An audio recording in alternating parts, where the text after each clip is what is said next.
આજ રોજ ભુજ ખાતે the Muslim medical and education relief trust દ્વારા ભુજ ખાતે મુસ્લિમ સમાજની દીકરીઓ માટે સૌ પ્રથમ ઇકરા ગર્લ્સ હોસ્ટેલ શરૂ કરવામાં આવશે।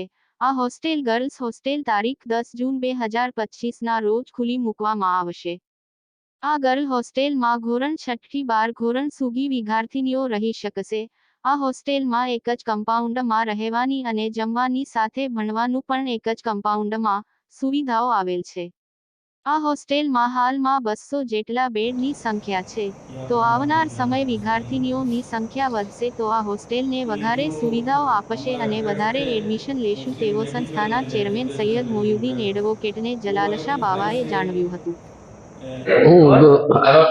હું ધ મેડિકલ ટ્રસ્ટનો ટ્રસ્ટી ફાઉન્ડર ટ્રસ્ટી છું અને અત્યારે અમે આ સંસ્થામાં સ્કૂલ અને ગર્લ્સ હોસ્ટેલ ચાલુ કરવા જઈ રહ્યા છીએ। સ્કૂલમાં એ બાબતે આજે અમે અત્યારે ભેગા થયેલ છીએ। તો ખાસ કરીને ઘણા સમયથી આપવાને જે બાપુ આ હોસ્ટેલ માટે જે મંજૂરી લીધી, અલગ અલગ જે રિનોવેશન કામ કરાવ્યું, શું કહેશો એના વિશે? એટલે આ સ્કૂલ તો આગળથી શરૂ જ હતી બાજુના વિભાગમાં। અત્યારે અહીંયા આ જે ગર્લ્સ હોસ્ટેલ માટેની બિલ્ડિંગ છે એ અમે અત્યારે કિરાયેદાર તરીકે ભાડે લીધી છે અને એ વર્ષો સુધી અમને જો વ્યવસ્થિત ચલાવશું તો અમે કાયમ માટે આની અંદર અમે ગર્લ્સ હોસ્ટેલ ચાલુ રાખી શકશું। ખાસ કરીને જો વાત કરવામાં આવે તો ખાસ કરીને મુસ્લિમ સમાજમાં દીકરીઓને આ પ્રથમવાર આ પ્રયાસ છે કે હોસ્ટેલમાં રહી અને શિક્ષણ આપવામાં આવે છે।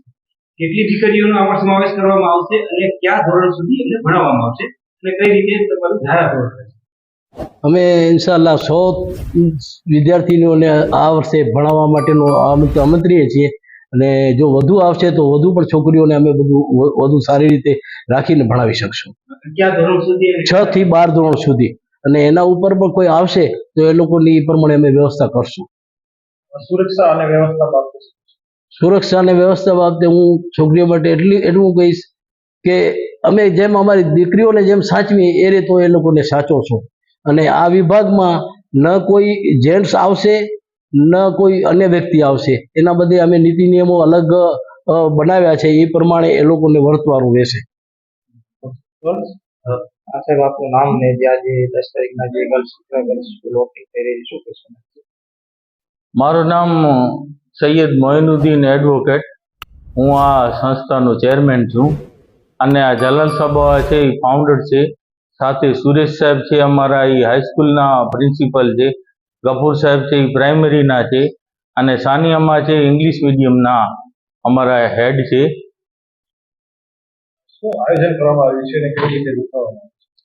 આ આયોજન એ રીતે કરવામાં આવે છે કે ધોરણ 1 થી કરીને 12 સુધી અમે ગુજરાતી મીડિયમ ચલાવીએ છીએ અને ધોરણ કેજી થી કરીને 5મા સુધી અમે ઇંગ્લિશ મીડિયમ ચલાવીએ છીએ।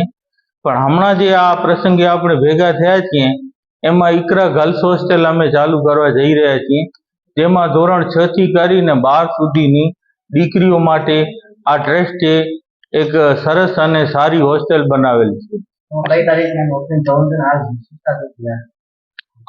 આ બિલ્ડિંગની વિશેષતા એ છે કે આ ભણવાનો અને રહેવાનો એક જ કેમ્પસમાં છે, નથી છોકરીઓને બીજે ક્યાં ભણવા જવાની જરૂર, એક જ જગ્યાએ ધોરણ 12 સુધીનો ભણવાનો અને રહેવાનો એક જ કેમ્પસમાં છે। કેટલી દીકરીઓ અહીંયા